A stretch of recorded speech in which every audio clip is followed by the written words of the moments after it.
नमस्कार, आप देख रहे हैं पुलिस महानगर। तो आइए शुरुआत करते हैं आज की कुछ खास खबरों से।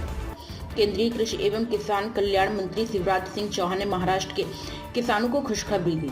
हाल ही में महाराष्ट्र मानसून की भारी बारिश और बाढ़ के कारण फसलों को हुए भारी नुकसान को लेकर मंगलवार को आश्वासन दिया कि क्षति के आकलन के आधार पर किसानों को राशि दी जाएगी। उन्होंने लोकसभा में प्रश्नकाल के दौरान शिवसेना के भूमारे एस आसाराम के प्रश्न का उत्तर देते हुए यह बात कही। चौहान ने कहा कि नुकसान के आकलन में क्रॉप कटिंग एक्सपेरिमेंट होगा।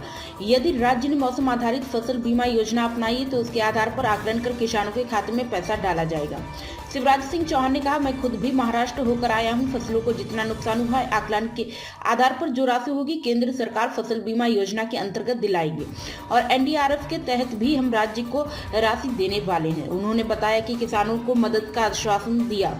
शिवराज सिंह चौहान ने महाराष्ट्र में प्रभावित किसानों को पूरी सहायता देने का आश्वासन दिया है। उन्होंने कहा कि राज्य में जो भी नुकसान हुआ है उसकी प्रारंभिक भरपाई वहां की सरकार कर रही है और राज्य को भी राशि भी उपलब्ध करा रही है। कृषि मंत्री ने कांग्रेस सांसद के सवाल पर दिया जवाब। चौहान ने कांग्रेस सदस्य श्रेयस एम पटेल के पूरक प्रश्न के उत्तर में कहा कि तमिलनाडु के कोयम्बटूर में नारियल की फसल की कीटों के कारण हुए नुकसान का आकलन किया गया है। उन्होंने सदन को बताया कि विशेषज्ञों की एक टीम भी भेजी गई है। मंत्री ने आश्वासन दिया है कि अगर कीटनाशकों के कारण यह नुकसान हुआ तो मैं नुकसान की भरपाई कराऊंगा।